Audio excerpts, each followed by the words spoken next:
This week I have a very interesting verse. It's a small story from the Bible. I have read through it multiple times, but for some reason it spoke out to me this week. So let's quickly look at it together. This is Luke chapter 13 verse 10 to 13. On a Sabbath, Jesus was teaching in one of the synagogues, and a woman was there who had been crippled by a spirit for 18 years. She was bent over and could not straighten up at all. When Jesus saw her, he called her forward and said to her, "Woman, you are set free from your infirmity." Then he put his hands on her, and immediately she straightened up and praised God. A very, very short verse from the Bible, but it has two lessons. I will touch upon one now and one later sometime. So there is this woman who has been suffering continuously for 18 years. She has some kind of a deformity, might be a birth deformity. She was bent over, had a kind of a hunched back, could not straighten her neck or her head. It was a most difficult period of time for her to kind of go through. But the great thing about it was, even though she was suffering for 18 years, she could not straighten her back, she could not straighten her neck, she could not straighten her head, she was still there at church to connect with God. She let her pain and suffering aside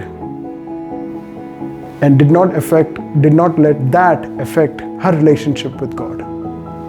And guess what happened? Jesus saw it and immediately reached out to her and cured her. And she praised God. My dear friends, what is the smallest excuse that we need to cut our relationship with Christ? Cut our relationship with God? Is it some kind of a suffering? Is it some kind of a pain? Is it some kind of an unmet need? Is it some other reason? Is it pure laziness? What stops us from doing what this old lady did? What stops us from going to church? What stops us from reading the Bible? What stops us from praying? What is it that comes between us and God?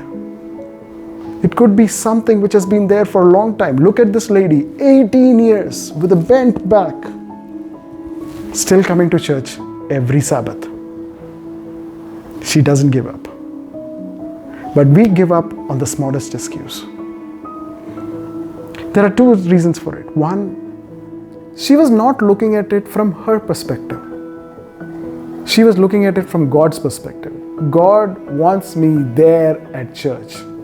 God wants me there on my knees praying to Him. Let not any of our earthly sufferings, earthly problems come between us and God.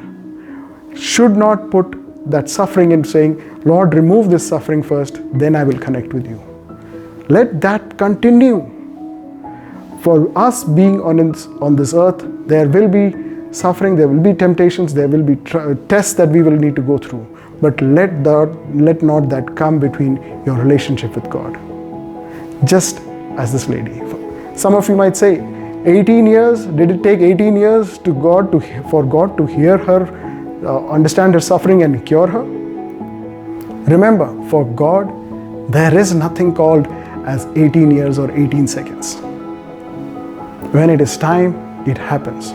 And that is why your relationship with God needs to be continuous, and not let any suffering or any test come in between your relationship with God. We are here, there will be tests, there will be suffering, but the only thing to hang on to is His word and the relationship with Him. And when the time is right, all of it will go away. Some might even continue, like in the case of the Prophet Paul. But my humble request to all of you is, do not let this be a bargaining deal. Move this suffering and I will connect. Let your relationship continue, let your connection continue. Meditate on this verse and we'll see you again next week. Until then, have a blessed week.